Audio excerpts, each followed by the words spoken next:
Possibly, yes, possibly. You know. But for this, of course we need information.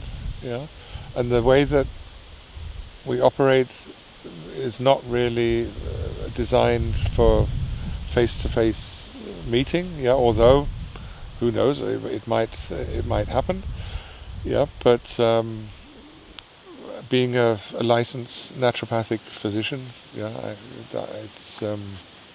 it's quite feasible for people to come, and I would expect that in the research arm, where feedback is implied and where it's necessary, that people then do come with their specific issues. But in this particular case, we look at them these conditions. We look at them in the light of colors, yeah, and color deficiencies.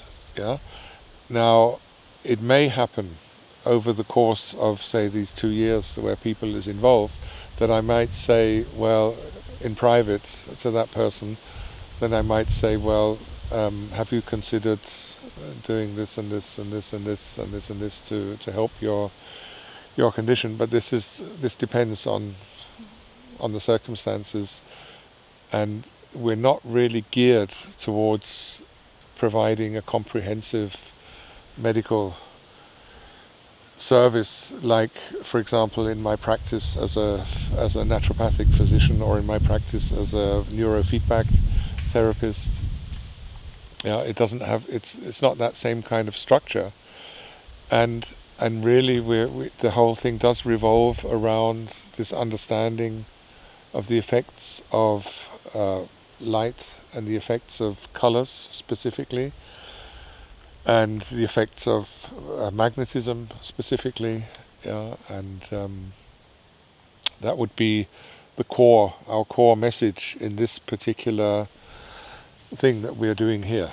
Yeah, but that doesn't exclude the probability or the likelihood that there may be something else that could be given to a person to enhance their progress and to enhance their growth. Yeah, but it's a little bit difficult from that perspective, because then we're dealing with healing science, you know, and doing that on a remote basis is a little bit delicate. Also, from the ethical point of view and from the legal point of view, it's a bit difficult to do that. So we are kind of more focusing on creating new states of regulation. Yeah, where the person then re-regulates in a way that is more conducive for their health. You know, rather than looking at it from a purely medical, symptomatic kind of approach. You know, I think that wouldn't be that in the first instance. That wouldn't also be very fair for the people. You know, and that's why we also say, well, if you are having a medical condition, then yeah, seek medical advice. Yeah, somewhere close by where they can actually see you. Yeah, where they can see you, where they can have a look at you, and maybe run some tests or whatever. Yeah, but it does also, of course, it does sometimes happen that people have gone through all that already, and it hasn't proved to be helpful. Yeah, well then maybe it's very appropriate that they take something along these lines that operates on very fundamental principles of color and light and other energies along the electromagnetic spectrum.